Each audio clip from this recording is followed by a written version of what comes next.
Yung mga ka-travel, sa very good po sa ating lahat. So ito mga ka-travel, na budol na naman tayo. So the more I know sa mga pyesa, mas nagki-crave ako na i-upgrade pa si NMAX.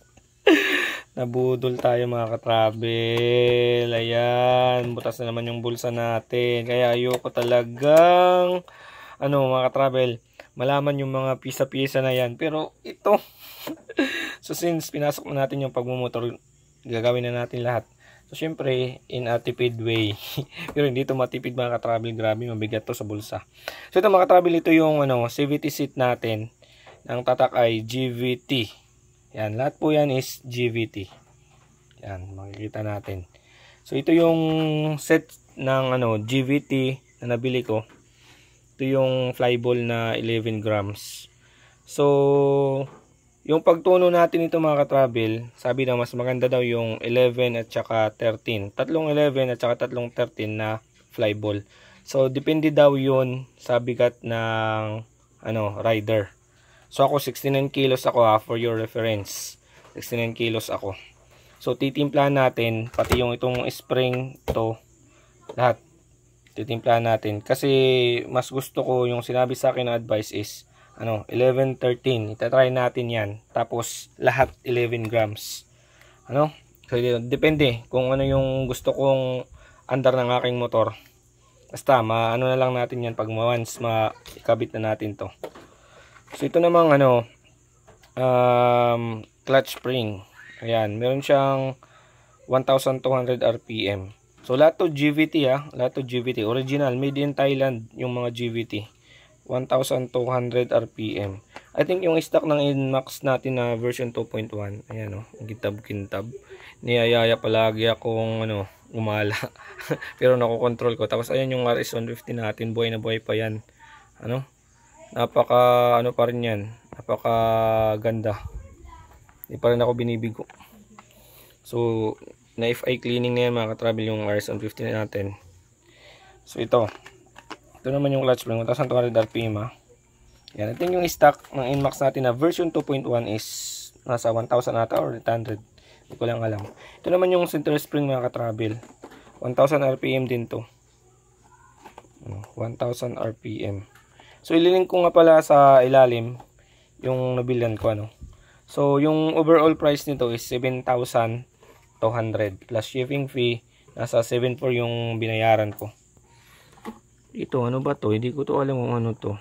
Basta kasali to sa set. So, lahat ng GVT is made in Taiwan. Taiwan. Ito ata yung pang cover dito. Kita ko to Nung nagpa-cleaning ako ng panggilid. Tapos, ito naman yung pulley set. Ayan. Ito yung pulley set. Nangalin natin.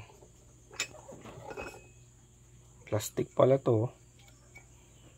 So masusubukan natin So reminder lang, 69 kilos ako for your reference. Para sa pagtuno ng ating NMAX.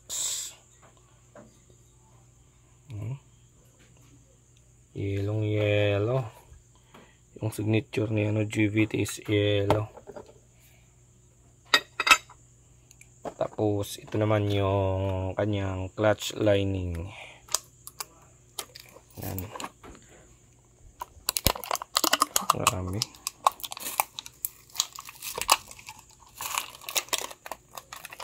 Tanggal na. Yan. So yan po lahat mga ka-travel is 7,200. Nasa 7,400 kasali na yung shipping fee. So may nag-advise sa akin na ito daw yung piliin ko na GVT over RS8. So syempre yung RS8 medyo may kamahalan, nasa 10,000. Tapos ito nasa 7,000. So makakasave ka ng 3,000 pesos.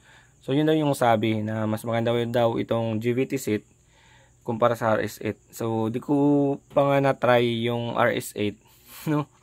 So ito na lang yung muna natin pagbabasihan. So maybe soon makabili din tayo niyan. So alagaan lang natin yung ating NMAX. Ayan. So abangan nyo na lang mga ka-travel yung natin, yung vlog para sa pag-upgrade natin. Yung mga combination So ito, kakabit ko na talaga to. Yung flyball mga ka-travel, abangan nyo. So, kunting tips lang.